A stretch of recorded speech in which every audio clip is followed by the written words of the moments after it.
Hey, what is going on, everyone? This is Greg, your co-host to the Grilling to Get Away podcast. Welcome back. We always appreciate when you come back and listen to us again. In this episode, we focus in on the pork shoulder. So we talk about how we prep our grills, how we prep our pork shoulders, and then what we do once we get them on there. But before that, this episode's a little bit long because my buddy Ben, he just bought a new smoker, and we talk a lot about in the beginning about how he chose that smoker, and then also what are some of the modifications he did, and then the challenges with his first cook as he's learning a new piece of equipment.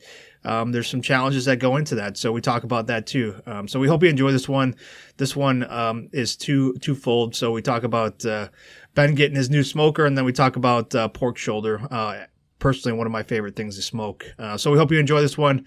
And as always, if you do enjoy these podcasts, please like, subscribe, and share wherever you listen to it with your friends. We're getting into heavy grilling season now, so we hope that if there are some new grillers and barbecuers out there and they are listening, that hopefully they're getting some value and some tips. So we appreciate you all, and hopefully you're getting out there and firing up the grill. So here you go, the next episode of the Grilling to Get Away podcast, pork shoulder. Oftentimes, life is demanding, stressful, and just won't stop. When needing to take a break, we like to light up the charcoal and crack open a cold one. The Grilling to Get Away podcast is an ongoing conversation about all things barbecue and grilling, from our backyard to yours. So if you sometimes don't know what the heck you're doing, if you like to learn, and if you don't take yourself too seriously, you're in the right spot. Hey, what is going on, everyone? This is Greg, your co-host to the Grilling to Get Away podcast, and we're back again, and I'm here with my buddy Ben. Ben, we're back again. Man, it feels good, Greg. It's seems like it's been close to a week. A few days, something like that. Yeah, man. Yeah, it's good to see you. Yeah. How have you been? Hey, I can't complain. That's good. It's been a good time. One of those things, if you did, no one's going to listen to you. Cares right? anyway. No one cares. No That's one about how it cares. goes. That's all right, man. But yeah, it's good to be back. Weather seems like it's turning. We saw some peaks of actual sunlight. Yeah, it was still cold. Yeah, still cold. Looks like it's like 70 outside. It's like awesome, sunny blue sky, and you step out, and it's not even still in the 40s. But yeah, that's spring in Wisconsin here. We'll take the sunshine though, man. Did you take advantage of it and get out and grill? Or hold on. My apologies. Okay. Before we dive in, Greg, what are we drinking today? Ben, we are drinking the champagne of beers again. This is a staple in Wisconsin and in our homes, and mainly our hearts. Miller High Life. One of your favorites? We've had a lot of good times together. We sure have. Miller High Life, established 1903. The champagne of beers. Can't go wrong. Nope.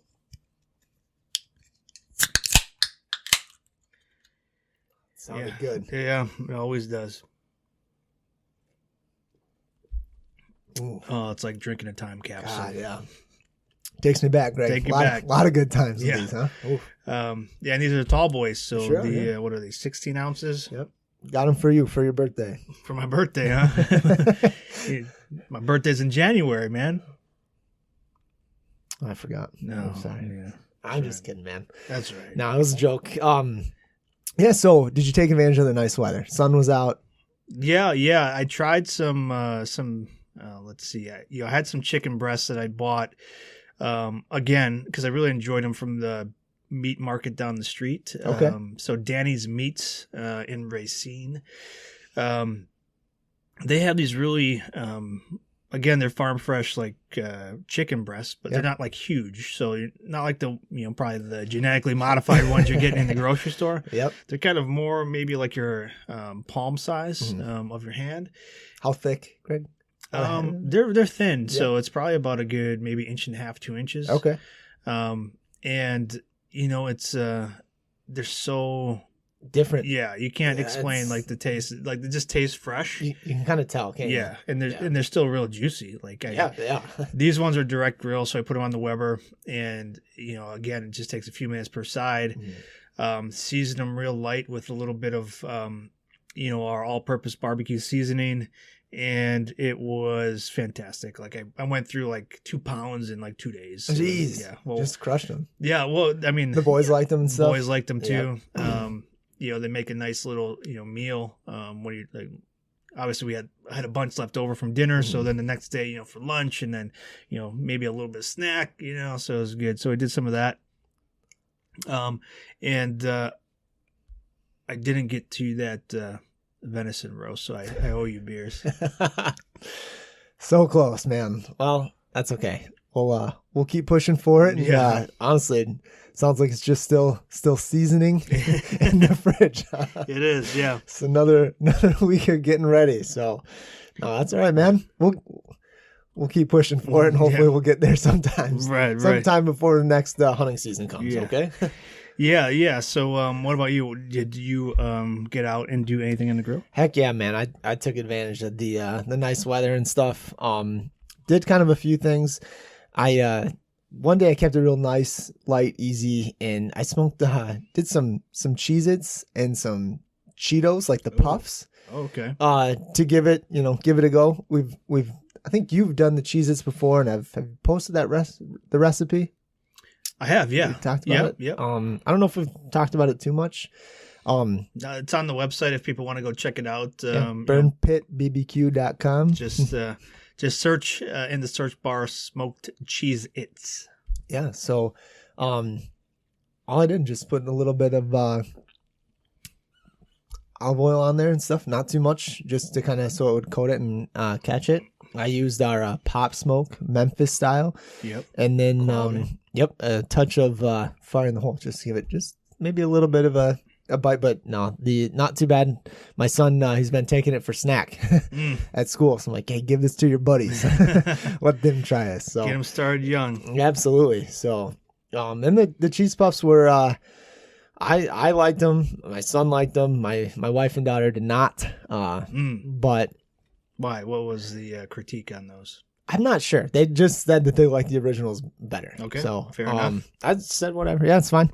I guess you don't have to smoke everything, huh, Ben? That's a sore subject, Greg. We're not going to get into that right now. But no, I mean that was different. That's my first time doing it. So same kind of thing. I just hit them with a little bit of the spray butter that's in the tube, the bottle. So yeah, I wanted to get the seasoning to stick. So that's kind of what I went with. So sprayed them with not too much, because I didn't want them to be mushy, Greg. What are we talking? Are we talking about the cheese puffs or the Cheetos? Cheetos puffs. Okay. All right. Yeah, not like the puffs. Got the puffs. Right. Okay. So yeah, man, just sprayed them down, and I seasoned them again. Same thing. Mm-hmm. Pop smoke, and I did a little bit of fire in the hole. And I mean, I thought they were okay. I thought they were good. A little smoked snack, huh? Yeah, it's a snack. A lot of smoked snacks that day. yeah. So, but yeah, the girls didn't like them. My son and I crushed them. So, hey, I was okay with it. But yeah, and then would you do it like on a scale of 1 to 10? 10 being like absolute, like crushed it out of the park. 1 being like, this is terrible. So what would you give it? The Cheetos, I'd give like a 9, man. Sorry, not the Cheetos, the Cheez-Its. Cheez-Its? Yeah, Cheez-Its. I don't know if we can go back now. They're awesome. Yeah, they are really good. Yeah, it's just, it's so simple, right, Greg. It's so simple, and I highly recommend it to everybody that's listening. But the Cheetos, I don't know, man. Like I said, I ate them. That's not saying much, but I'd give them like a 5 or 6. 5 or 6, so average. Either way. Mm-hmm. And you saw that somewhere? Like you got the inspiration from somebody else? I saw it out online. I was searching like different apps to try, and that popped up. I was like, that's a quick one. I can do that real fast. Yeah. Like not a lot of prep. Yeah. Cheese good. Smoke good. Yeah. Can't go wrong. Butter on top of Cheetos. Sign me up. But I think it was tricky too. I wanted to think about obviously I didn't want to douse them in the olive oil and stuff, because I don't want to be all mushy and weird. Mm-hmm. So did take a bit of thinking. But yep. We don't like to think too much. We don't want to hurt ourselves here. So yeah, no, I would I don't know if I'd do it again. I mean, I probably will, but yeah, definitely try something else. I'd say it's worth trying, but didn't. It was 50-50 in the household. So okay. Also did some ribs, Greg. Ooh. And man, this was a big slab. Like I think I talked about it in the last episode, but it's been just kind of eyeing me up. Anytime I go down to the freezer, it was there. The weather was awesome, so I pulled it out and I did it. Okay. Let's talk about this, Ben. Yeah. So I was doing them on the new smoker, Greg. So just recently got it upgraded, I was pumped. Yeah. And what type of smoker did you get? Royal Gourmet. So I went with the big one. Okay, so is this is offset smoker? Yep, like a barrel offset. smoker. Yep, offset. barrel. Yep. And I wanted to a little backstory. I wanted to do something, for our listeners too. I wanted to show like, hey, you don't have to go out and buy a $1,000 grill to cook good food. Right. So I want something a little bit lower in price, something that's obviously very affordable. Mm-hmm. Fairly easy to set up. I did do some modifications on it. I got the high temp gasket and some lava lock to kind of seal it off in a few spots. But other than that, man, I kept it simple. Okay. So for those that might not know, so you got the offset smoker, you assembled it, and those additional modifications. So the lava lock, explain what that is. Yeah. So it's a high temp like sealant. Okay. So it's basically like glue, you put it around in the areas that you can kind of see the gaps or where smoke's really kind of, pilling out quite a bit. Yeah. so where primarily where'd you put it around? So the smoke? I put it around the smoke box, Okay. Where you attached it. So before I attached it, I put it around that, and then I put it on the chimney. Okay. So those are the two primary spots that I put it. And so then you're trying to seal in the heat and the smoke so it doesn't get out some of those gaps. Yeah, just kind of some of those small gaps. And then I use like the high temp gasket, which is more or less like kind of sticky felt. Mm-hmm. And I put that around like the backside, the sides, and then on the kind of underneath the bottom part of the lid. Mm-hmm. And then I put it around like the firebox, the lid that you kind of open and close on that. So again, I mean, this is by no means, it's a great grill. Yeah. I'm pumped to have it. I'm very excited, but it's not like this $1,000 grill that, it's going to have leaks. And I think that that's a good thing. Like, I think, it's kind of fun to play with, figure out what's going to work and what doesn't. And, for the first cook, man, I can't be too upset. Yeah. I really can't. So this is your first time using an offset smoker? Oh, absolutely. Yeah. I've never had one of these before. But wanted to show our listeners like, hey, let's be versatile. Let's try something out that we haven't done before and don't be afraid to do it. And, it had a ton of great reviews. Yeah. And so I went with it. Nice. So, I tried doing the 3-2-1 method. Okay. Turned out being more like probably like a 3-2, maybe 2.5. But okay. Yeah, it was. I had it on there for a solid 6 hours, and again, it's just kind of learning how the new grill clicks, right? Like what makes it tick, how it works, and everything like that. So let's break this down. Have we done? There we go. We talked ribs. So 3-2-1. You put them on the smoker. Unwrapped for 3 hours, and then you wrap them for 2 hours, and then you unwrap them and leave them on for another hour. So 3-2-1 is just the time length in hours that you're doing it. Yep. So what made you decrease the time, the 3 to 2.5, or increase the time? Was it just because of the temp of the grill, or what was going on? So again, like I said, kind of getting used to the grill because I've had the Weber forever. It seems like now. So, just getting used to the grill, and it's a big drum. Yep. And so your temperature gauge is towards the top of it and not down by where the meat is. So, sure. I thought I was rolling at a good temp, but obviously it was a little bit lower down by the meat than I thought or wanted. And so when I checked it, I really didn't check it until closer towards like that, that 6 hour mark. Yeah. And the meat was only about like 100 degrees. Okay. So I still had a ways to go. A little bit to go. But it was tricky too, because like kind of down towards the ends, I was using the spare ribs, so they were big, man. It was a big rack. Yep. And down towards the ends where it was a little bit thinner, they were done. They were ready. Okay. I wouldn't say it was like jerky, but it was like they were done. That part was done, but it was the middle, thicker part where still had a ways to go. So at that point, I fired up the Weber quick and threw them on there because, a lot smaller, could cook them a little bit faster because it probably would have taken, easily another 2-3 hours on the big drum. So I just fired up the Weber, not too hot, threw it on there for about another hour and then pulled them and they were plenty done. So, but honestly, like they were awesome, Greg. Yeah. I can't be mad about it. It was gave me plenty of time to get away. Oh yeah, and it was like 6 hours. It's like it's a new toy, man. Like it was awesome. It was really awesome. Again, just kind of figuring out like what works, how to set the vents, how much coals I need in there and stuff, and kind of figuring out what the temp is down closer where where your meat is compared to the top of the drum. So. Were you using any type of like wireless thermometer? No, man. No. I was letting it ride. Okay. I was trusting the thermometer on it, and just again, it's the first cook. I wasn't trying to think too much into it. Hindsight, I probably should have done something smaller, but it was a good time, man. I started it nice and early, so I think I started on I fired up the grill around 10. Yeah. So. Gave myself plenty of time. Sure. And, I really wanted to enjoy the cook, which was awesome. I think there's obviously a learning curve to it and stuff. And it's one of those things I would say don't be scared to try that. I've never done that before. Yeah. So. No, I think that's a great point too is, when you are, testing out a new grill or a new to you style of, grilling or smoking is, don't plan like a huge family party or for your first cook, Yep.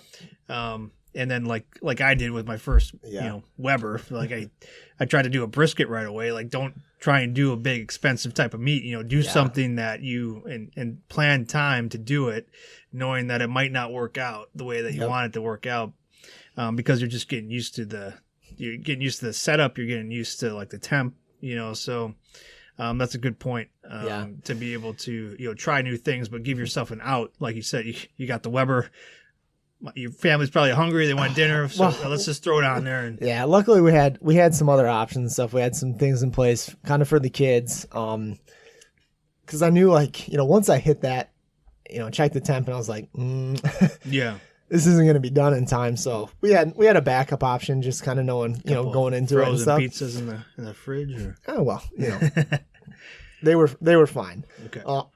But no, it was, man. So Greg, I did mustard and honey on it. Nice. Rubbed it with mustard and honey and then hit it with our fire for effect. Ooh. And man, beautiful. Yeah. So the kids didn't get to eat it for dinner that night, but I might have had this was a big rack, and I think I've had maybe 3 ribs since dinner that first night and stuff, and they've just been crushing it. And they're big, Greg. Yeah. So it was awesome. I'm really pumped with the flavor that it kicked out. Yeah. I used cherry wood. I spritzed it a few times with some apple juice with apple cider vinegar. It was awesome, man. I was pumped. So sorry, I didn't mean to go into that long of an iteration about it. No, I think it was good. That's why I kept asking questions. I think it's important, people that listen to us that know that we're still continuing to grow and find new ways for ourselves to cook and smoke. So, there's no end game. It's always kind of, what's next. So yeah, I'm excited to keep it going, man. I really am. I'm excited to fire it up again and give it another shot and see where we go to, where it takes me next. All right. Well, I'll be looking forward to when you get a pull behind. Yeah. Yep. Yeah. Parked in the front yard. Yeah. Right. No, that's good. I appreciate you sharing that stuff. I think it's important because we're not experts here. We continue to learn and grow as well. So no, that's awesome. And thanks for bringing that experience to the listeners too. Yeah. Happy to, like I said, learn from our mistakes. That's for sure. I wouldn't call it a mistake. No, absolutely not. But it was definitely an experience. Yeah. And trying out the new grill was that was great. I was pumped. Yeah. It really was. So were you going for fall off the bone, or were you going more kind of? Nah, more tear off. Yeah. Especially at that point. Just kind of wanted to eat. All right. Yeah, but for sure. No, it was. I think I pulled it at about 145, 150. Let it set for a little bit. Yeah, it was awesome, man. It was juicy. It was everything that was hoping it would be. Yeah, it was great. It was one of the best racks I've had. Okay. That I feel like I've pretty cooked. good. Thanks. Quite a few. Yeah, but I appreciate the Weber coming in strong for me there at the end. And again, you kind of learn, you make modifications, right? Like I just kind of wrapped the ends, right, and left the middle wide open, so so I could cook and I could still spritz it and stuff. And then I wasn't burning those ends anymore. So no, I was pumped, man. It took a lot. It did take longer than I expected, but hey, man, sometimes that happens. Yeah. And luckily, I had the time this time. I knew going into it, I was like, I got plenty of time. I'm gonna have to start this early. So. Nice. Well, it's good. I'm glad it turned out well for you. It sounded like everybody loved it. So, and I know that as you continue to smoke in that thing, it'll just get better and better each time. That's the goal. But what we want to talk about today was actually kind of along the lines of, your ribs is a pork shoulder or pork butt. Something that I love doing, especially like for family gatherings or something like that. Yeah, it goes a long way. Yeah, you can, it's cheap. Well, for the most part, like maybe not nowadays, but like if you plan, it's cheaper than a brisket. Yeah, and it's a good thing to learn on too. Yeah, very forgiving meat. But yeah, so we wanted to talk a little bit about like a pork shoulder, like smoking a pork shoulder, because as you get into summer months, you can maybe have cookouts and stuff, and if you're feeding a lot of people, this pork shoulder could go a long way. Yeah, absolutely. What out of your 10 grills that you have, what's your favorite to what's your favorite grill to cook a pork shoulder on? Yeah, if I'm only doing like an 8 to 10 pounder, like I love my Weber kettles. If I'm doing like an indirect grill, throwing some wood chips on there, get that smoky flavor. Other than that, like I got my Weber Smoky Mountain. Same similar, but it's still a little bit offset. Oh yeah, yep. But no, I think the best ones that I've gotten have always been on my Weber, my kettle. I set it up for indirect grilling. Put a pan underneath, and just let it ride.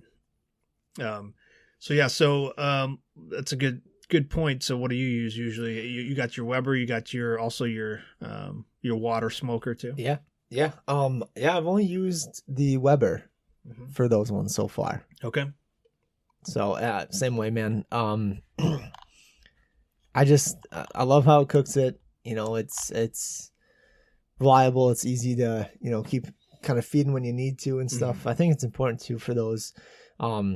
Make sure you have plenty of charcoal. Yeah. Going into it, because it's a longer cook. So just kind of be ready for that. You don't want to be too hot. Yeah, no. What temp are you usually doing yours at? I'm usually shooting for about 250. Okay. I'd say that's that's what I'm looking to keep it at, stabilize it, and just let the smoke fly, man. What about you? What's your it's temp? Probably around 225, 250 between there. I'm trying to keep it low. I probably lean towards maybe more of the lower side, so 225. Okay. Sure. Especially if I have the time. Yeah, I think that's good too. Just kind of even talking like about this new grill, man. Like, I think it depends on what type of grill you're gonna cook on or smoke it on. But with the Weber, the kettle, you're a lot closer quarters. So you can easily get away with that. 250, you're gonna, you can pull it a lot sooner. But it just kind of depends again on how long you want to be out there for.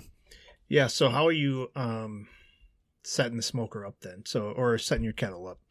Are you doing like a snake style with the charcoal unlit? Or are you doing, are you just replenishing the coals as they're going out? How are you doing that? Yeah, typically I'm going replenishing the coals, but I've been honestly, Greg, I've never done the snake style. I'll be honest with that. But I've been reading a lot about it, and that's something I definitely want to try here soon. I know with that too, you're typically setting up, you're setting it up right around the grill, right? Like, in that circular motion around the outside of the kettle. And then you have like kind of certain chunks of wood placed in certain spots. Yep. I like to just kind of throw them on. That's, I love using the indirect. Yeah. I really do. But no, I think the next time I do one, I would definitely try that out. Yeah, I've done it a few times. It works out really well. So I think the goal of using like a snake method, again, where you like picture your cylinder and you got stacks of coal going all the way almost around. Like yeah, like a snake. Well, yeah, but like dominoes, right? Like you want them nice and tight. Yeah, stacked right next to each other. And then strategically placing wood, so like it's almost like a lit fuse. So you take some lit coals and you put it at one end, and the goal is that it continues to light the charcoal in succession as it goes around, so you don't have to replenish. Stays at a good even temp. And you don't have to open the lid. You don't have to open the lid. Yep. And it just it keeps the temp that way, as opposed to if you're replenishing the coals, you have to open up the lid, and then you have to open up the grate, letting all the heat out, and then you're putting 6 to 12 coals on each side, and then putting the lid back on, coming back out the next hour, and doing it again. So yeah, another way to do that. One thing I've done as well, it's called like the modified minion. It's where you put unlit charcoal on the bottom. So if you're still doing like indirect grilling, so you got the coals to each side, and the meat in the middle. You put coals on both sides. I typically just put them on the one. Yeah, to be honest with you. When I'm doing pork shoals, I'll probably do it on both sides. Okay. So I got a pan in the middle, so a tinfoil pan, and then I put coals on each side of those. So and then I put the meat right on top of or right over the tinfoil pan. Yeah. And then so the modified minion method is where you put unlit coals underneath, and then you put lit coals on top. So then again, kind of it spreads out, and you don't have to replenish the coals as often. You're still gonna with this one, you're probably still gonna have to replenish, but yeah, I've used that method before. But then, for the most part, like if I'm looking just to not have to do worry about stacking and all that kind of stuff, and I'm going out there anyways because I love being outside and checking on the meat, like.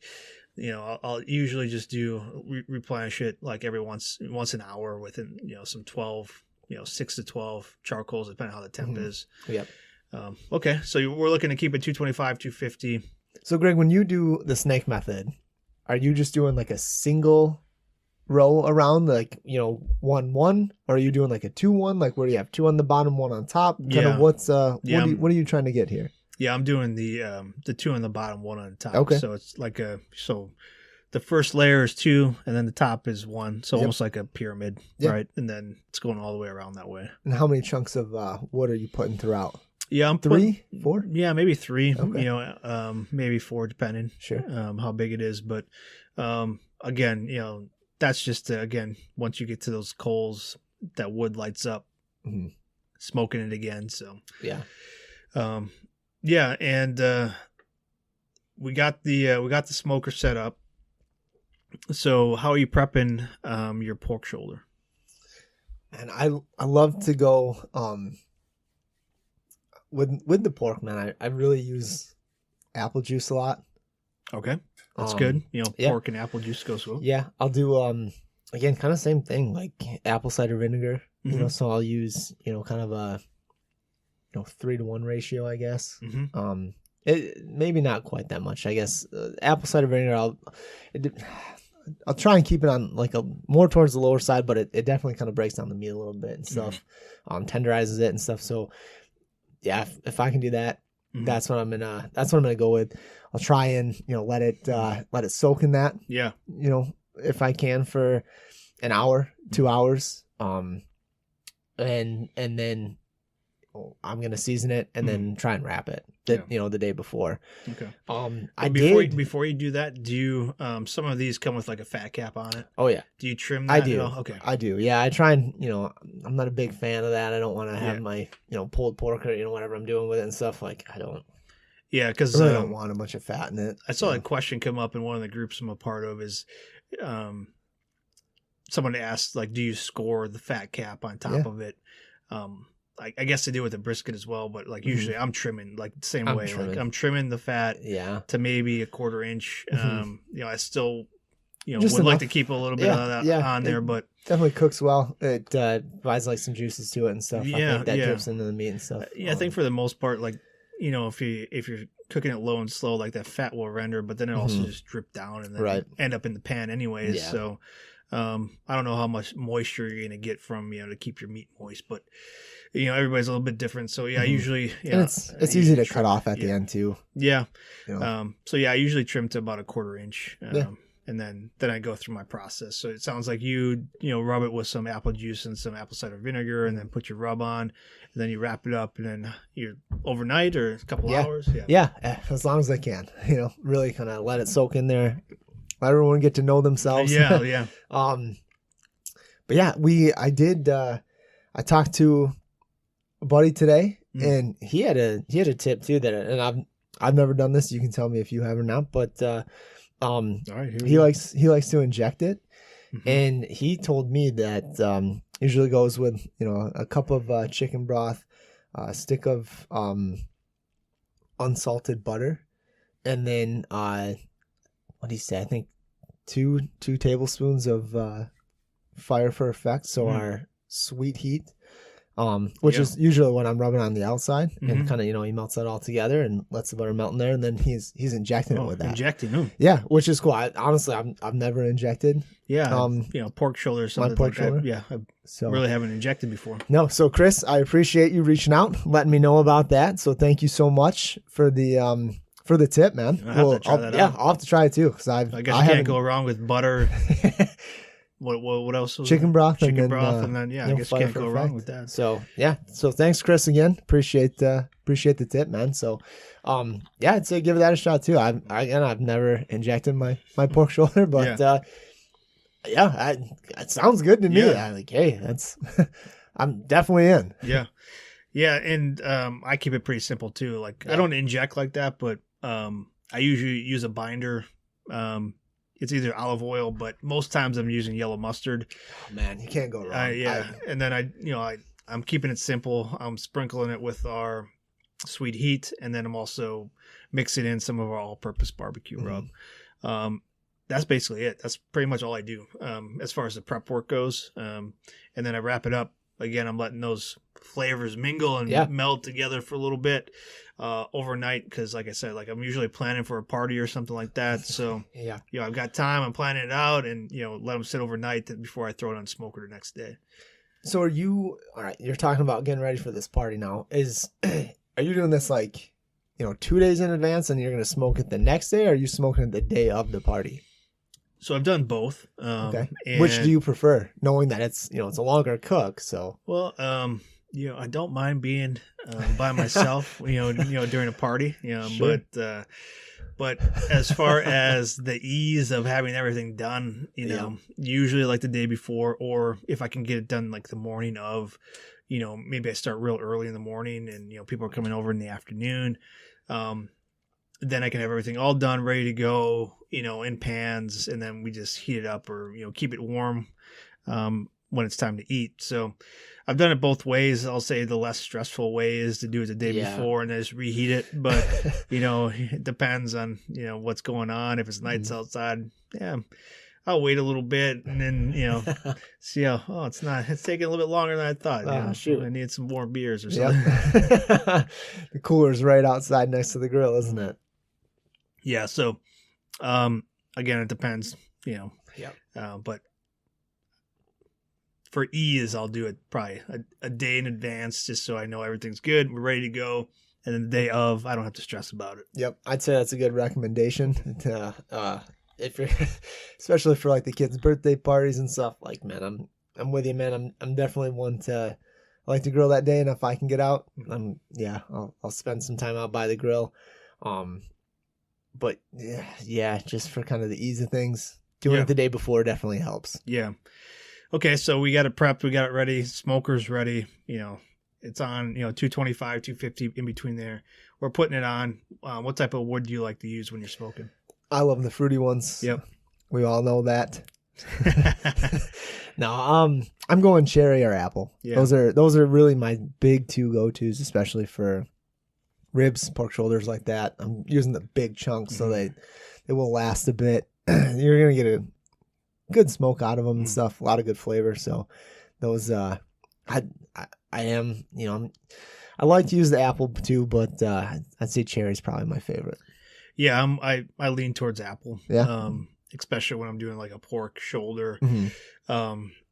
And honestly, I've been mixing the Jack Daniel's wood chips with the apple. It's been phenomenal. Nice. Like, okay, that's another grill tip. From Greg. So if you ever have like the Jack Daniel's wood chips, I'll try and either use those like if I'm doing something like a beef or something. But like when I'm doing pork, I like to mix it with like the apple. Like so, I'll put like a handful of each on there, and just it's an awesome flavor together. I don't know why. You're using the chips, right? Not the chunks. Yeah, these are chips. I'm not soaking them or anything. I'm grabbing a handful of each, and I'm tossing them Spread them on. Yep. Okay. And it's just been like honestly, it's been really good lately. Nice. Okay. Well, that's awesome, man. We did have at an event a guy talked to me about using peach wood. Okay. And I'll be honest, I haven't seen that, man. I haven't. Yeah, we don't get that too much around here. Yeah, I haven't been able to get my hands on that. So take a look at that. Yeah, if we can get it, then we'll try it out. That's for sure. But yeah, he said he uses peach wood. He's like, man, it's awesome. Mm-hmm. So okay, so we got on the smoker. Are you doing anything else while it's on the smoker right now? While it's on, I'll spritz it. What are you using to spritz? I'll use typically just kind of some apple juice. I might throw just kind of some apple cider vinegar in there with it. That's really my big go-to. I'll be honest. Like I love spritzing with that. I love the flavor that it adds. But yeah, that's usually what I'll do. Otherwise too, you can use like a Doc soda with a little water in there too. I've done that. With the flavors from the pop. Yeah. As you it's people called from soda. Soda. Yeah. Yuck. Yeah. I'll use that too, man. Mm-hmm. So yeah, I'm the same way. Like I use a 2-to-1 ratio. 2 parts apple juice, 1 part apple cider vinegar. Sure. Okay. So rule of thumb is 1 hour per pound. So for the first, if I'm doing like an 8-pound, pork shoulder, like be out there. Be out there all day. Yeah. Miss the whole party. Yeah. Oh shoot. Oh, shoot. Yeah, I'm probably spritzing for like the first 4 hours. So every once an hour, I'll go out there and spritz. Are you leaving it uncovered the whole the first 4 hours? The first 4. Yeah, leaving it uncovered. All right. I'm putting it right on the rack, letting it absorb all that smoke. Every hour, I'm going out to the spritz with that mixture of apple cider and then apple cider vinegar and apple juice. So you're lifting the lid for this then? I am, yeah. So I'm probably looking at the coals, seeing how it's doing. Yep. I guess it's a good point. Like if you're spritzing anyways, you're going to be lifting it up. But so I'm doing that for like the first 4 hours. Okay. And then I'm going to be wrapping it. So I'm wrapping. And I think I've talked about this with ribs. Is like I just find like I get a better. I think if it stays juicier if I'm using tin foil, sure, like aluminum foil. But then you're not getting all right. That's fair. So, as opposed to like with butcher paper. The butcher paper, you're not getting like this. With the butcher paper, you're gonna get more of the smoke that still kind of comes through. Yeah. So I mean, I've heard that like it allows you to absorb more smoke. I think. Yeah. But at the same time, it allows moisture to get out. You can still wrap them pretty tight and do really well. But it also, so aluminum foil lets you, I think, keep it moist more, juicier. Yeah. You collect those juices, they don't get out. But you lose some of that bark, right? So that crust, because it is so moist in there. Butcher paper or peach paper, whatever you're using, I think allows to absorb more smoke. But, there's some rule of thumb too, like after the first hour, like the meat doesn't really absorb much smoke anyways. But you get a nice crust with the butcher paper or the peach paper, at least depending on where you are from and what you do with it. But for me personally, how I like my pork shoulders, aluminum foil I've found is just kind of what I prefer. I like it real juicy. It keeps all the moisture in there and the juices in there. So, but if you've had good experiences with butcher paper, it's not to say you can't do it. It's just how I prefer it. Sure. I think that's fair. So at that point, you wrap it. Are you throwing any more wood chips on? If I am, it's just because I like the smell. Yeah. Okay. Because I think after the 4 hours, you're probably not absorbing much, much more smoke in there. Okay. Yep, that's fair. But no, I love the smell of whatever I'm throwing on there. So especially like an apple or cherry. I'll just throw a couple handfuls on. Smells good, man. Yep, just to get the full experience. Let the neighbors know what they're missing. Yeah. That's fair, man. Yeah. So then I wrap it, and then for me, I'm looking for kind of more. I'm going almost like a brisket again. Like I'm letting it get to that point where it's really kind of going to be able to tear itself apart. So what's your temp, Greg? I'm looking like 203. Okay. Yeah. 205 max. You probably want to pull it off before that because it's going to continue to cook after you pull it off. So what are you pulling it off at then? I'm looking between 195 and 200 probably to pull it off. So again, I'm going to let it rest. For how long? I'm going to leave it wrap, and I'm probably going to let it rest for about 20 to 30 minutes. Nice. You can let it rest up to an hour. Yeah, absolutely. Wrap it up in some towels, put it in a cooler, let it, rest, and just kind of. Not the meat. Still keep it wrapped in the tin foil and don't wrap the meat in the towels. Right. Yeah. No. And then you should be ready to shred it. And, if it pulled off at that temp, it should shred pretty easily. Yeah. Yeah. You're pulling that bone right out. So. What about you? Is that the same for you? Absolutely. Yeah, I'm with you. 205 max is pretty much gonna be falling apart right there for you. So, I again, it kind of depends, kind of how the grill's running and stuff. Sometimes I'll wrap it as early as 3 hours. Yeah. But no, typically I'm kind of the same thing. So, I'm pulling it about 195. Is where I like to pull it, and then now that I have the meat cooler, just pop it right in there. Yeah, just let it ride for, just a little, again, 20, 30 minutes. And then it's awesome. I love the meat cooler, Greg. I love it. I still haven't seen it, so I'll have to come over and sometime. Yeah, we'll have to give it a run. Yeah. All right. Well, then we're shredding it up, and then. Are you saucing it then, or are you letting other people sauce it? I'll let people sauce it. Okay. We've got a plethora of options. Yeah, I'm sure you do. I'm talking about, we've got QRF. We've got, name them, Greg. We've got our sweet honey. Sweet honey, man. We've got our sticky fire. We got our spicy. I've been using the spicy one a lot lately. Greg. I have. I don't even know you anymore. And then we got our hot sauces, garlic habanero, jalapeno. So all right. So you said you've been using the hot and spicy lately. I typically go with the sweet honey, man. I love it. Poke bait, one of my favorites. We do have people that tell us that they mix them too. Yeah, which is awesome. So you can do anything, and even the QRF though, like it's more your bold traditional. Like I like that. Just sometimes, like I just want to be more traditional. I don't want anything else. I just want that normal, regular barbecue taste. And I think that's probably one of my favorites on the pulled pork. Are you seasoning it anymore after you shred it? No, I'm not. Okay, I'm not, because I know people are just gonna sauce it, especially like at parties and stuff. They're just gonna sauce it. Who cares? Like, for me, I might. There's times where I will put fire in the hole on there. Yeah. And because I like that kick to it. Yeah. But I think you can't go wrong either with the hot sauces. Usually we'll have like coleslaw, so I'll put some coleslaw on top too. Yeah, a little slaw on top. A little bit, just a touch. Now, do you like kind of more Carolina style slaw where it's more vinegar based, or do you like it more kind of Midwest Texas where it's just a bunch of mayonnaise? I'll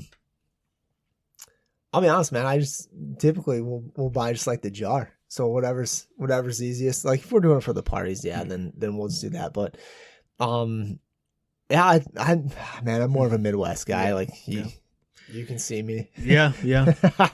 No, I go Midwest, man. But I don't think you can go wrong with either option. Like I really don't. Yeah, I've done both, and I don't get mad. Yeah. I don't get mad about any of it. So. I've dabbled a little bit and make my own homemade slaw, and it's more vinegar based. So, I like them both. I also just like a little sauce and then a couple pickles, and be like, oh, we're good to go. And what kind of pickles? This is the most important part, Greg. just kind of your kosher Yeah, dill. I mean, like your hamburger, like sliced pickles. Yeah. Nothing sweet. Like I'll just keep it like kind of regular pickles. Sure. Yeah. Regular pickles. Can't go wrong. Yeah. I love it. Just so simple. Bread. Yeah. Bun. Meat, sauce, pickles. Cheese? Do you ever do cheese on there? No. I'll be honest. I don't either. No. Sorry for everyone in Wisconsin. Yeah. No, I don't like tradition. No, I don't. No, I don't either. Once in a while too, I'll do like pepperoncinis. Oh yeah, for sure. Oh, that's or like jardiniere too. Yeah, yeah. My wife loves jardiniere. From Chicago. From Chicago, from Illinois, but gotta have it. It's a staple in the house. But yeah, there's so many options, Greg. Pulled pork again, man. I love it because you get so much. Yeah. There's always awesome leftovers. Like, it's the best. It always tastes real good when you heat it up. Oh, absolutely. Yeah. Yeah. Can't go wrong. No, well, that's good. I mean, that's one of my favorite. Like, I'm probably going to do one again here soon. Yep. Because, again, I like a good sale, so I'll pick up a couple butts and absolutely. a couple shoulders when I see them on sale, and I just put them in the freezer.